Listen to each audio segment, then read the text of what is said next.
Hey guys, and welcome to my channel. Today we're going to answer that age-old question: how far can you go with the Swytch Go? There's only one way to find out. Let's go. So if you haven't seen my other videos, this is my test bed. This is my year 2000 Trek Navigator 300. It was a decent bike then. It's a heavy bike now, but for what I need, it's fantastic. And you can see I've got my original switch mounted on the back, and I have a video that shows you how to do that if you're interested. We've got the Go connected, and if I run out of juice and I'm too far away, I can switch back. Know that your mileage is going to vary, right? So ignoring whatever the results of this test are, if you've got a lighter bike, if you're in better shape, right? If you're different size or heavier or lighter than me, you're going to go either a little bit further or a little bit less far. We're going to go on a mix of paved roads and gravel roads here on this wonderful day in Vermont, and I'm about ready to go. I've got my sunscreen on. I've got bug spray as well, because there's a lot of bugs out today. And I'm going to get my helmet and my gear, and off we go. All right, so luckily I have a long enough driveway that I can use it as a bit of a shakeout for every ride. You know, do my tires feel like they're okay if I've got the GoPro on there? Is it on? Does it look like it's recording?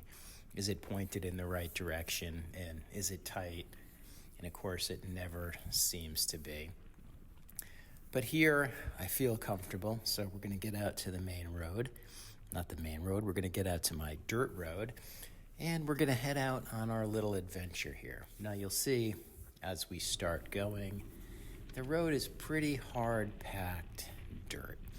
And I say pretty hard-packed dirt because the town does a wonderful job keeping up with it. And there's actually two different towns that we're going through here. The earlier part of the road, town does a better job. As we start to get into the road that's maintained by the next town, it's not quite as good. And I think we're going to see that on some of the video coming up. And when I say not quite as good, as they're doing repairs, they put down loose gravel and basically fill in the potholes and try to compact it again. So that loose gravel makes it a little bit more challenging, and it takes a little bit more effort. Now, I know that hills don't translate well to video. And so far along in the ride, this is effectively flat. I say effectively because you'll see there are some grades coming up here, and as you can see my speed increase, I'm definitely going down a hill here, and where you see me slow down, I'll be going up one. And you're probably wondering, why do you care? Well, all of this is going to impact the battery life.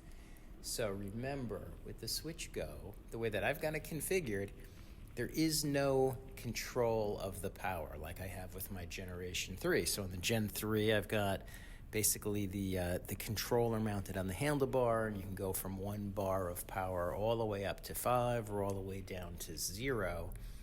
And if you watch my other videos, you can see I alter that on a ride depending on how much I need. This thing gives you basically its full power output all the time. So you'll see as we go through this, there's some areas where I'm going a little bit faster than I might normally go. And there's also some areas, some of the bigger hills that we encounter, that I'm going to go a little bit slower than I would normally go. And when I say a little bit slower, if I've got the Generation 3 connected and I'm going up a really, really big hill and I'm tired, I crank that power all the way up to 5. And that on 5 is definitely more output than this just going full steam. And remember, you're going to go full steam all the time.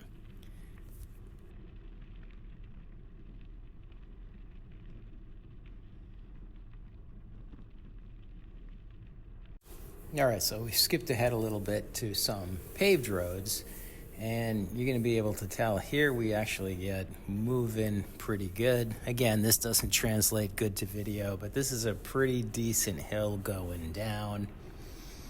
And of course, it's followed by a reasonable hill going up. Certainly nothing bad, but took a little bit of effort, and I did get some exercise on this ride.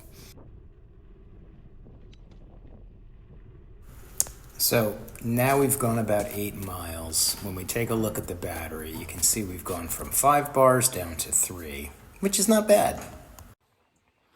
All right, so quick little break here. We are now 18 miles in, and let's take a look at the battery. The battery is still at 2 here, not bad. I'm now at 19 miles. I'm down to one dot. I got a couple of miles left to go. I'm gonna run it at 1 and see how it goes.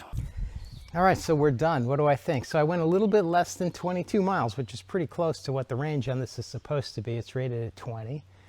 And it held out pretty good. I got about 18 before it felt like the assist dropped down to next to nothing, and that was with 1 light left. There still is 1 light left on. The last couple of miles, I could have switched to my other battery, but I figured I'm 2 miles away from home. I'm just going to ride. But I could tell on the hills there was really no assist left. So when I look at what I just did, that was about half dirt and half paved. Some of the dirt roads were challenging because they're fixing these roads, so there's a lot of loose gravel.